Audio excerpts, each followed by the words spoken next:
السلام علیکم ورحمۃ اللہ وبرکاتہ۔ آج ہم انشاءاللہ العزیز سورۃ البقرہ کے متعلق گفتگو کریں گے۔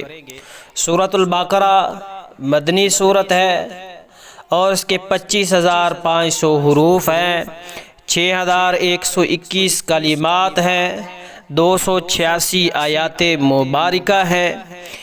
اور سورۃ البقرہ کو سورۃ البقرہ اس لیے کہا جاتا ہے کہ اس میں بنی اسرائیل کی گائے کا واقعہ ہے، اسی مناسبت سے اس کا نام بھی سورۃ البقرہ رکھا گیا۔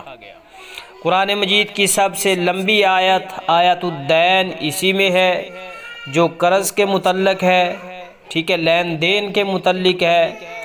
اور اس آیت میں 33 بار حرف میم بھی آیا ہے۔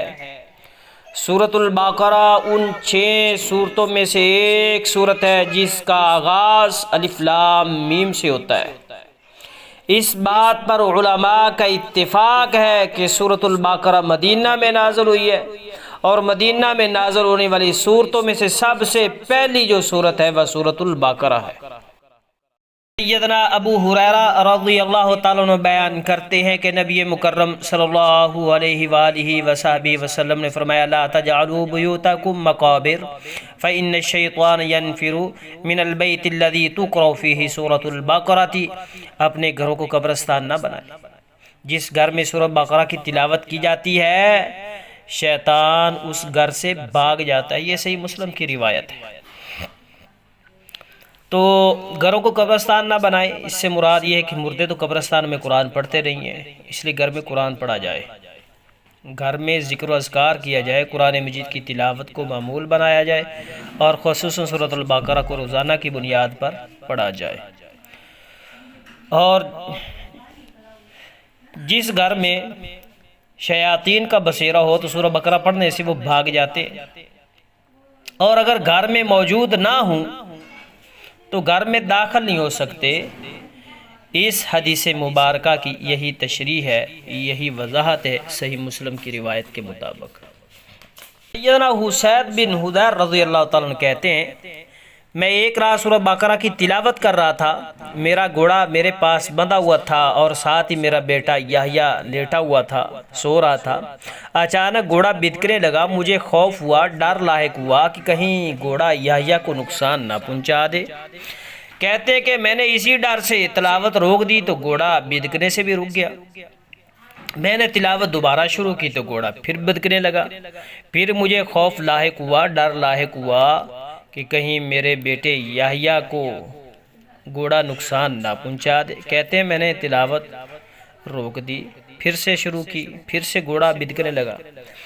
کہتے ہیں کہ میں نے آسمان کی طرف دیکھا تو چراغ جیسا روشنی کا ایک حالہ ہے، ایک دیا ہے، ایک چراغ ہے جو آسمان کی طرف سے زمین کو آ رہا ہے۔ میں پریشان ہو گیا اور حالہ غائب ہو گیا۔ صبح ہوئی تو میں نے اللہ کے رسول صلی اللہ علیہ وسلم کو ساری رات کا جو واقعہ تھا، قصہ تھا، وہ بیان کیا۔ آپ صلی اللہ علیہ وسلم فرماتے ہیں کہ اے حسین تم پڑھتے رہتے۔ عرض کہ اللہ کے رسول اگر میں پڑھتا رہتا تو میرا جو گھوڑا تھا جو بدک رہا تھا، مجھے خوف تھا، مجھے ڈر تھا کہ وہ میرے بیٹے کو نقصان پہنچا دے۔ آپ نے پھر فرمایا ابن حزیر پڑھتے رہتے۔ عرض کی اللہ کے رسول صلی اللہ علیہ وسلم میں پڑھتا رہا تو میں نے اپنا سر اٹھایا، چراغ جیسا روشنی کا احاطہ آسمان سے زمین کی طرف آتا نظر آیا تو میں پریشان ہو گیا۔ آپ صلی اللہ علیہ وسلم نے فرمایا وہ فرشتے تھے جو آپ کی آواز سننے کے لیے قریب ہو رہے تھے، آپ صبح تک پڑھتے رہتے تو انہیں لوگ بھی دیکھ لیتے۔ یہ صحیح البخاری اور صحیح مسلم میں روایت موجود ہے۔ سیدنا ابو امامہ باہلی رضی اللہ تعالیٰ عنہ بیان کرتے ہیں، کہتے ہیں میں نے رسول اللہ صلی اللہ علیہ وسلم کو فرماتے ہوئے سنا: اقرأوا القرآن فإنہ یأتی یوم القیامۃ شفیعا لأصحابہ۔ فرمایا قرآن پڑھا کریں، قرآن روز قیامت اپنے پڑھنے والوں کی سفارش کرے گا۔ خصوصاً 2 روشن سورتوں کی تلاوت کیا کریں، ایک سورۃ البقرہ ہے، ایک سورۃ آل عمران ہے۔ آپ فرماتے ہیں یہ دو صورتیں قیامت کے دن اس طرح آئیں گی جیسے دو بادل آتے ہیں یا دو سائبان ہوں، جیسے قطار میں اڑتے پرندوں کی دو ٹولیاں ہوں، اپنے پڑھنے والوں کی وکالت کریں گی۔ سورۃ البقرہ ضرور پڑھا کریں، اسے پڑھنا باعث برکت ہے اور اسے چھوڑنا باعث حسرت ہے، جادوگر اس کا مقابلہ نہیں کر سکتے۔ یہ صحیح مسلم کی روایت ہے۔ سیدنا نواس بن سمعان کلابی رضی اللہ تعالیٰ عنہ بیان کرتے ہیں، کہتے ہیں کہ میں نے رسول اللہ صلی اللہ علیہ وسلم کو فرماتے ہوئے سنا، یؤتی بالقرآن یوم القیامت واہلہ الذین کانوا یعملون بہ تقدمہ سورۃ البقرۃ وآل عمران وضرب لہما رسول اللہ صلی اللہ علیہ وسلم ثلاثۃ امثال۔ روز قیامت قرآن اور اہل قرآن کو لایا جائے گا، سورۃ البقرہ سورۃ آل عمران سب سے آگے آگے ہوں گی، جیسے یہ سیاہ بادل ہیں یا دو سائبان ہیں، ان کے درمیان روشنی ہے، یا پرندوں کے دو غول ہیں، اہل قرآن کے حق میں جھگڑا کر رہی ہوں گی۔ یہ صحیح مسلم کی روایت ہے۔ سیدنا عبداللہ بن مسعود رضی اللہ تعالیٰ عنہ بیان کرتے ہیں، ان لکل شیء سناما وان سنام القرآن سورۃ البقرہ۔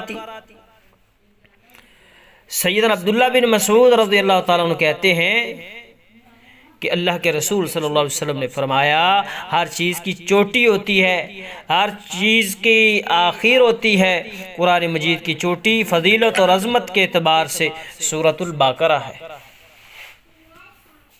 ہر چیز کا خلاصہ ہوتا ہے اور قرآن مجید کا خلاصہ مفصل صورتیں، یہ سنن دارمی یہ سند ہے اور ٹھیک ہے۔